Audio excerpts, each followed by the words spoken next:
people can catch up by the recording if they join from now.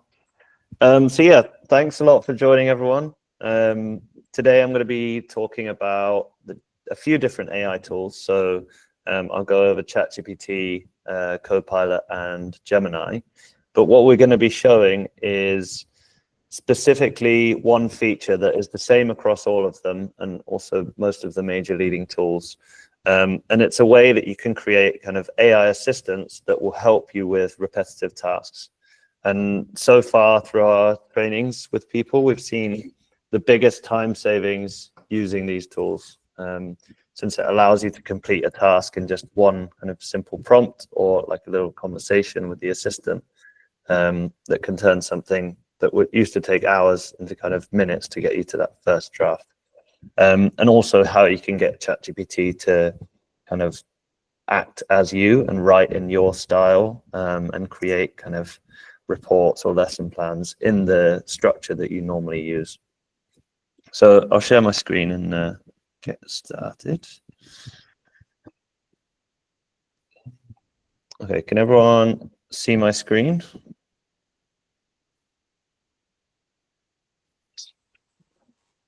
Yes, we can see. Okay, perfect. Yeah, I can't see the messages while I'm presenting. So if anyone has a question about something I'm talking about, let me know, and I can answer it as we go along.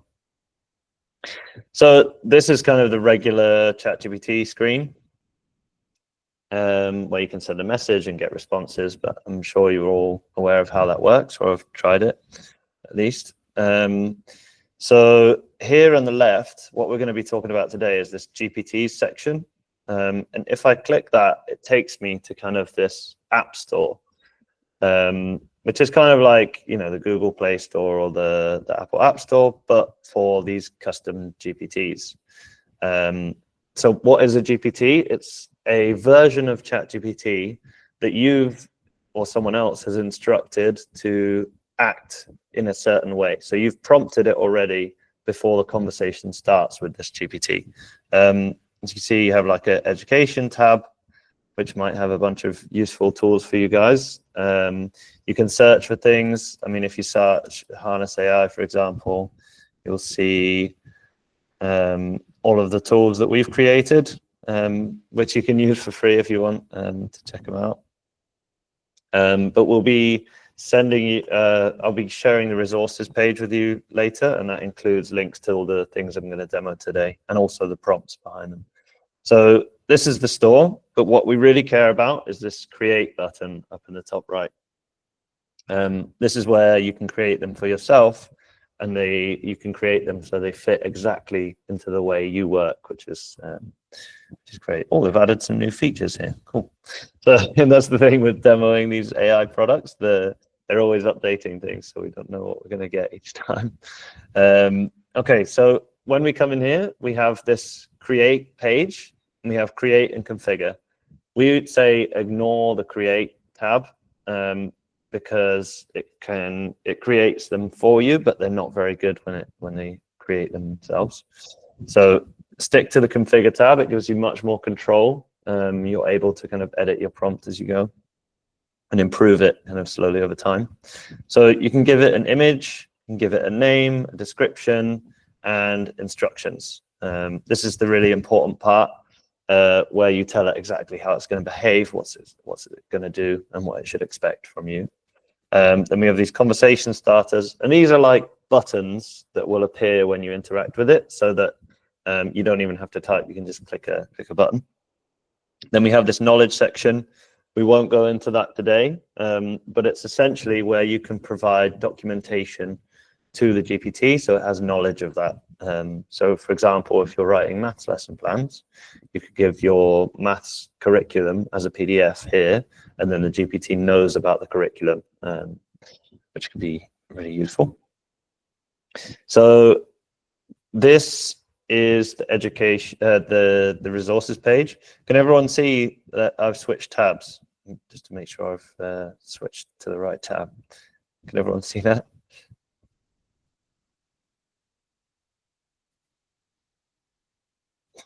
Anyone? Yeah, no, it's all good. It's okay. Okay, thank you. Because sometimes I accidentally share tab instead, and then people don't see me switch. So yeah, essentially, the bit you care about at the bottom here is these 3 tools. So we have the Maths Lesson Planner. It has a link to it, so you can test it out for yourself free. And also, this is the prompt that we give behind the scenes. So I'm going to copy that. There's this nice little copy button, which is why we use these blocks. So you can copy it.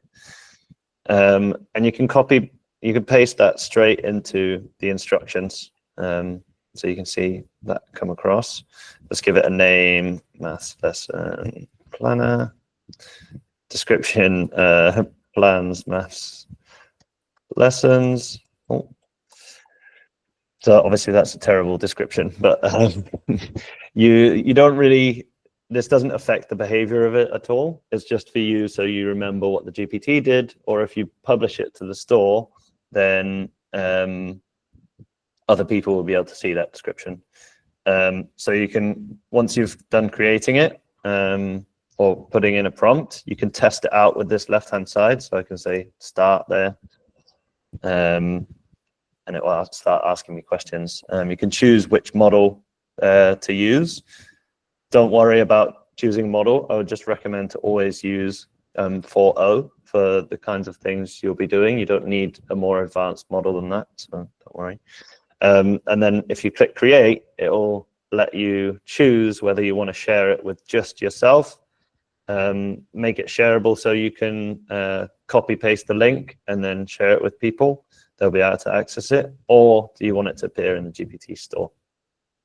But so if I click the create button, then I would end up with, so I'll just click the link to the GPT so you can see a tool like this. I also added a button, one of those buttons that said start, so I can just click that and it'll get started straight away, so I don't have to type anything. So it's going to ask me for a topic of the lesson. So this is a maths lesson, let's say straight line graphs. Which UK school year is this for? Let's say year 12. Obviously, you could adapt this GPT to be for any country and any schooling system, and ChatGPT should be aware of that. So how many lessons? I'll just say 1 hour lesson, just for the sake of a demo to keep it nice and brief. And straight away, it jumps into creating a lesson plan. And you could do this without giving it the structure behind the scenes, but the great thing about this tool is we built it for a specific teacher, and he has lesson plans. He has a way of doing it already. So he gave us some of his historic lesson plans, and we asked ChatGPT to create a structure, which we've given to it in the prompt, which if you go check the prompt out, you'll be able to see that yourself. And it creates them in exactly the same way he does, which saves him a lot of time. Obviously, this is a super fast way of creating a lesson plan. You always have to check through it though and make sure that it's what you want. And you might have to make some edits, but it's still way faster than you just creating one from a blank page. So if I click edit GPT, then we can see the prompt again behind the scenes. And I'll take you through what we have here. So we always start by giving it a role, and we're super clear. So we give a title to that section saying your role. And it's simple as you create lesson plans for secondary school mathematics. You create them in the exact same structure as the template given, and a couple of other things. So the template given, that refers to this part here. So we give it, again, we give this section a title, say template structure for a maths lesson plan. And we use these triple quotes to denote where it starts and ends the structure. The reason we use triple quotes is because sometimes the text might include quotations, and we don't want it to get confused where those start and end. So triple quotes are a best practice there. So this is the structure, just to these triple quotes. And yeah, we created this by dumping some of his lesson plans into ChatGPT and saying, create me a lesson structure template so that you would be able to use that template and create similar lesson plans in the future. And then once you've created that, you can put it into a GPT and it's always there. You can just keep using it. So then the last section, we give it step-by-step instructions to be super clear about how we want it to behave. A best practice is to keep these as step-by-step and numbered, so it's super clear the order. As you can see, like we say, ask the user what the topic of the lesson, school year, and how many hour lessons. You saw it ask those questions, and then based on the answers, create a lesson plan and come up with them. So that's the first demonstration I want to show you, and that's in ChatGPT. But obviously most teachers, especially in the UK, have access to Microsoft Copilot.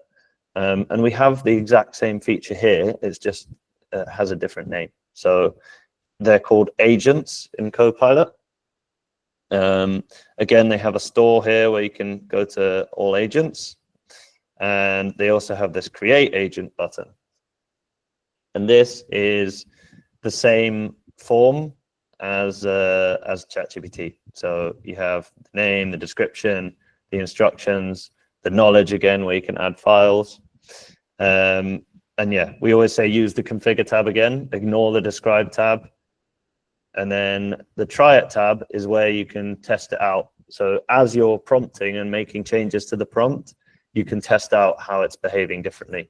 And then when you change it, obviously this conversation will disappear because the GPT has changed. So this time you can see here I have the Maths Lesson Planner GPT again here, but I'm going to show you a reading material generator. So this is kind of a bit about how you can create kind of personalized resources for students. And this one is about creating reading material that is for students that might not necessarily have the same reading level as their age. So let's say they're a 12-year-old, but their reading level is of like Key Stage 1, but they don't want to read those children's books and they're disengaged with that. This can help solve that problem. So if I click the start button, it will say help. It puts in help me write a story to Copilot. And straight away, it's asking me for all the information it's going to need from me to create the reading material. And you might see a bit of a theme here, like these questions are kind of the variable information that it needs. So each time I run it for a different student, like the student's going to change, their age is going to change, the reading level is going to change. So it's asking for that information, but everything that stays the same each time, I have in the prompt behind the scenes that created this GPT.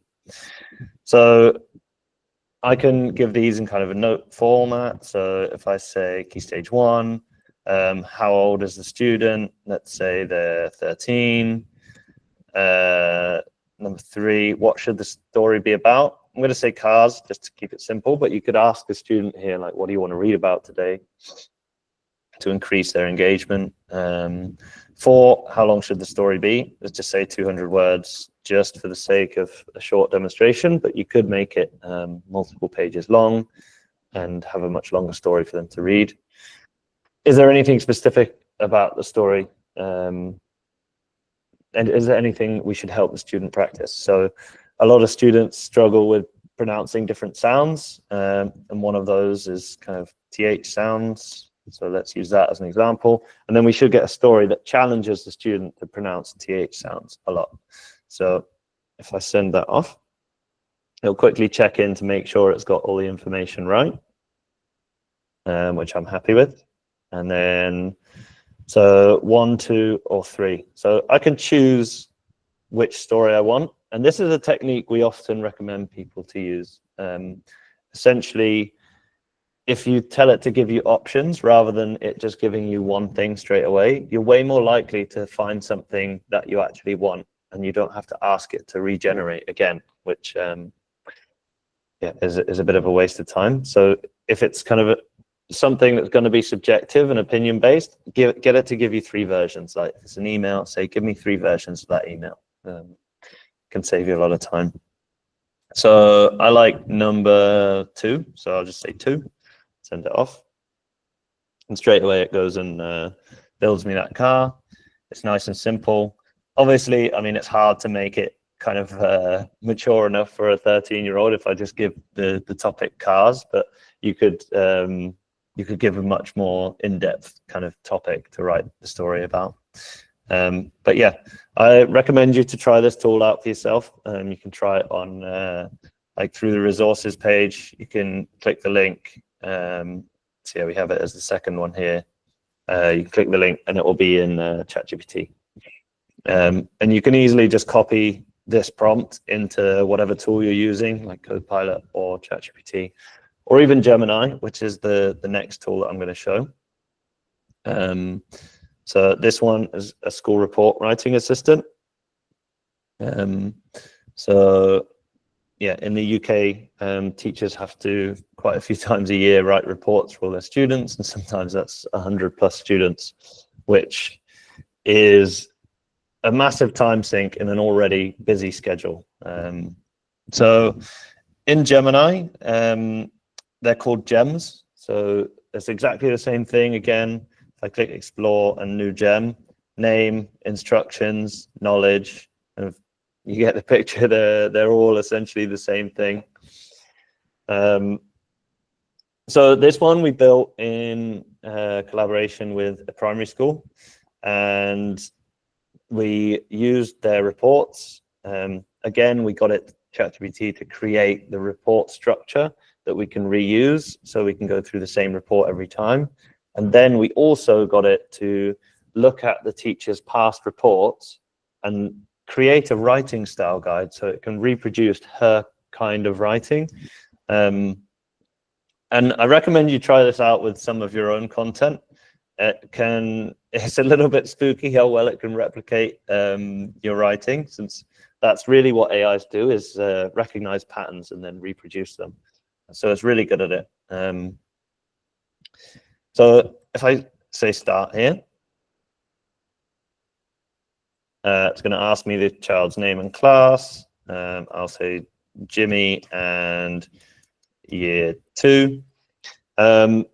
So with regards to kind of personal information, unless you're using your school's, like if you're using a personal account, I wouldn't be putting students' names and data in here. I would just keep it all anonymized to stay safe. But if your school is providing a tool, then it's likely that the data security wrapper around your enterprise version of like Copilot or Google Suite is kind of protecting that information from going out of the school's bracket. But yeah, something to decide with your school, and something we advise on if you take our services. So I'll just say Jimmy year 2, and then it jumps to the first section of the report. Since it's a primary school, the first section is just playing and exploring, and it asks a couple of prompting questions to inspire me of what I actually need to say in this section. And the great thing here, the huge time save, is that you can use the dictation mode, and that means that you don't have to even type. You can just rant on to ChatGPT or Gemini, and it'll turn your little rant about the student into something you could actually send to parents. So I'll give an example of like an inappropriate way that I can say these notes, and it'll turn it into something useful. Okay. So Jimmy plays a lot of football, and he's really good at that. But when it comes to kind of fine motor skills like building blocks, he really sucks. Like he's a bit hopeless at that. But at least he asks lots of questions about how he can improve at it, which is great to see. Okay, so there I'm just kind of ranting, and it very quickly writes it up into something. So it's saying like his gross motor skills are great with football, but while he is developing his fine motor skills with building blocks, it's commendable to see curiosity and proactive approach. So as you can see, it removed all of that inappropriate stuff I was saying about him being rubbish or hopeless, and writes it up into something nice. And obviously you should always be checking through each of these paragraphs and making sure that there isn't anything, any mistakes in there or anything you wouldn't actually write yourself. But you can see how this can massively speed up like the process of just typing all this up from your notes to something that's actually usable. And I can just say next, or I can say there's changes I want to make, and that'll move on to the next section. And I can keep doing that until the report's complete, and then it will produce me kind of a nice written up report. Or you could just copy paste as you go along into the relevant PDF, or however you do your reports.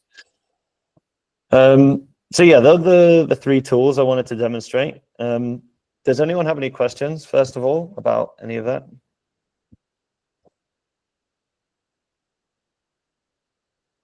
Feel free to drop in the chat, or just unmute and ask. But yeah, so I'm going to share the resources in the chat now. And yeah, so the services we provide to schools are essentially so the version of ChatGPT and Copilot is, so Copilot is the enterprise version, which schools often give people for free as a teacher. ChatGPT is the premium version. So you're able to use GPTs with the free version, but to create them, you need a premium account. Yeah, but with just the standard school version of Copilot, you can create and use your own agents. So yeah, as I was saying, our services that we provide, we do training at schools. So if you're interested in learning kind of more about how to develop these tools and like figuring out what use cases there are that you could build these kinds of tools for yourself, we offer training. So it's 3 parts. We do kind of the basics of AI and how you can use it, and then we show how you can get it to do those things that we've shown. And then the third is us coming in person, getting you to develop these tools, and we're there to guide you along the way. So you finish that final session with tools that work in the way you do already and save you loads of time. So if you're interested in that, like, please let people at your school know. That would be really helpful for us. But yeah, we also have an individual course. So in the resources, you can click the Explore the Course button. And because you attended the webinar, there's a £50 off voucher for that with the code webinar50. But yeah, does anyone have any questions, or that could be it? Oh, so there's one more question. Could we suggest a tool which could be usable for gamification other than McQ based apps? Yeah, so I mean, I would say, someone's note takers added some things. I would say you can create a GPT that will help you to gamify things. So let's say you have a lesson plan. You can just shove the lesson plan in there and say, add me a gamified version of this at the end. Is that what you mean, or do you mean something more like an application where they can digitally interact with the quizzes? Hi, actually, I want to know, I'm a teacher in a school at Delhi. So I am using multiple apps like quizzes and I'm struggling to hear you, Sarvesh. It's kind of so like going up and down. Can you hear me now? Yeah, I think so. So I was saying that I am a school teacher in at Delhi, India. Okay. So we are using app like quizzes, neocodes, and Kahoot, etc. And these apps are basically gamified but MCQs based. But I want to know, other than these apps, which is usable for other subjects also, but not like not like MCQ based. So do you have any other things, other apps which I can explore? Unfortunately, I don't. Yeah, I don't have any recommendations around that area. Okay. Okay, sir. Yeah, sorry. No worries. Otherwise, it was nice workshop. Thank you so much for. Okay, no worries. Thanks for joining. Thanks for that. Does anyone else have any questions? I mean, you can just ask about AI in general as well. Doesn't have to be about what you saw today.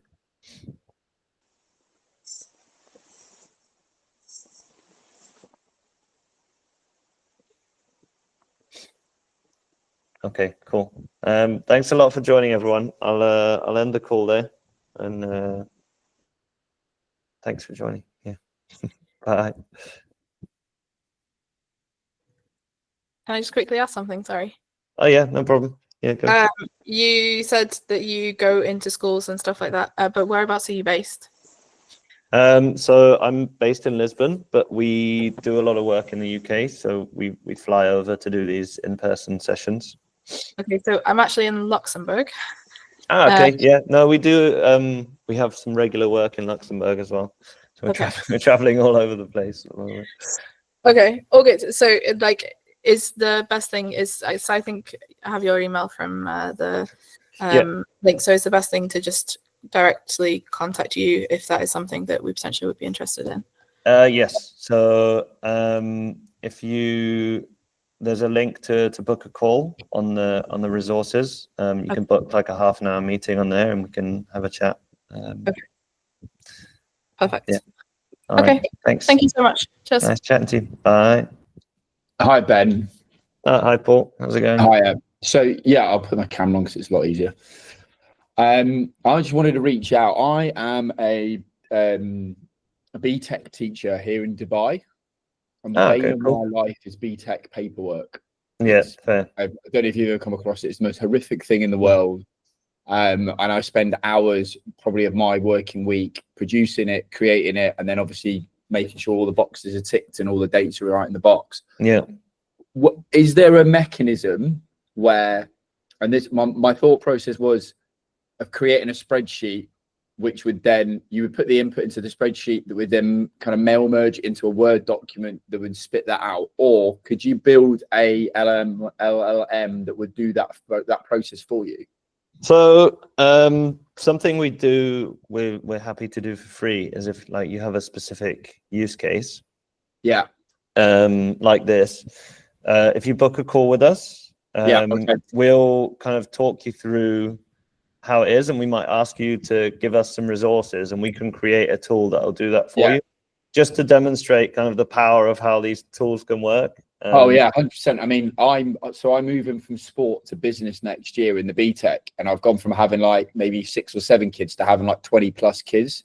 So trying to do 20 plus bits of paperwork every single time is just going to be, it's ridiculous, you know? Yeah. So I mean, if that we'll have a look, see if that's something that can be solved with this. All right. Sure. So yeah, book a call with me, and then yeah.